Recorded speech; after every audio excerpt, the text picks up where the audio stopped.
سب سے پہلے یہ جو نعوذ باللہ لواطت ہے نا جی، مرد کا مرد سے بدفعلی کرنا، اس کی ابتدا قوم لوط سے ہوئی۔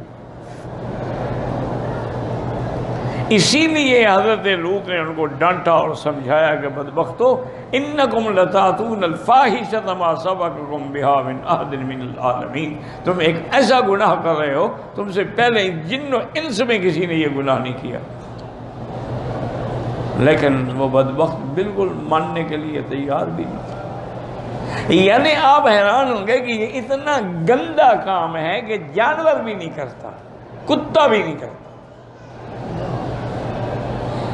واحد یہ قوم ہے انسان نعوذ باللہ ثم نعوذ باللہ ثم نعوذ باللہ جس نے اغلام بادی شروع کی۔ انا للہ و انا الیہ راجعون۔ اور اس قوم پر اتنا برا عذاب آیا ہے کہ آپ تصور نہیں کر سکتے کہ آسمان تک لے گئے، الٹے گرائے گئے اور پتھروں کی بارش کر۔ اسی لیے مسئلہ ہے کہ اگر آج بھی کوئی لوتی مرد، یعنی کوئی مرد سے بدفعلی کرے اور تو اس کی سزا کیا ہے؟ امام شافعی اور امام احمد حنبل فرماتے ہیں کہ فقتلوہ، اس کو قتل کر دو۔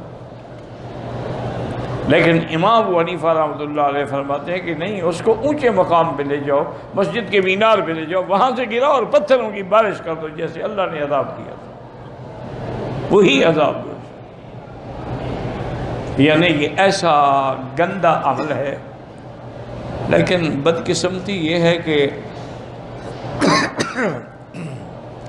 شیعہ نے، روافض نے اپنی کتابوں میں لکھا ہے کہ یہ عمل جو ہے اگر آدمی اپنی بیوی کے ساتھ کرے تو جائز ہے۔ انا للہ و انا الیہ راجعون۔ اچھا، ان کا تو خیر کیا رونا ہے، وہ تو ایک فرقہ باطلہ ہے، گمراہ فرقہ ہے۔ رونا ہے تو اہل سنت والجماعت کے بعد علماء نے بھی کتابوں میں لکھا ہے کہ جائز ہے۔ انا للہ و انا الیہ راجعون ولا نقول الا لا حول ولا قوة الا باللہ۔ اس لیے اگر آپ کو میری باتوں پر اعتماد نہ ہونا، ایک کتاب ہے الجاوی، وہ پڑھ لیں، یا ایک کتاب ہے نظر الابرار فی فقہ حدیث النبی المختار، وہ پڑھ لیں۔ اسی طرح اور فتاوی ہیں ان کے، وہ پڑھ لیں، اس میں انہوں نے نعوذ باللہ لکھا ہے کہ کوئی ایسی بات نہیں ہے، یعنی ایک عام چیز ہے۔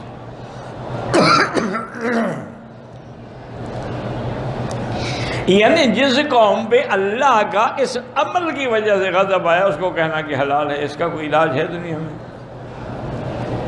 ماں سوا اس کے کہ دعا کریں جو زندہ ہیں اللہ ان کو ہدایت دے، اور جو فوت ہو گئے لکھ کے اللہ ان کی غلطیاں معاف کر دے۔ غلطیاں انسانوں سے ہوتی ہیں، لیکن یہ ایسی غلطی نہیں، یہ ضد ہے، ضد کا تو پھر کوئی علاج نہیں ہوتا۔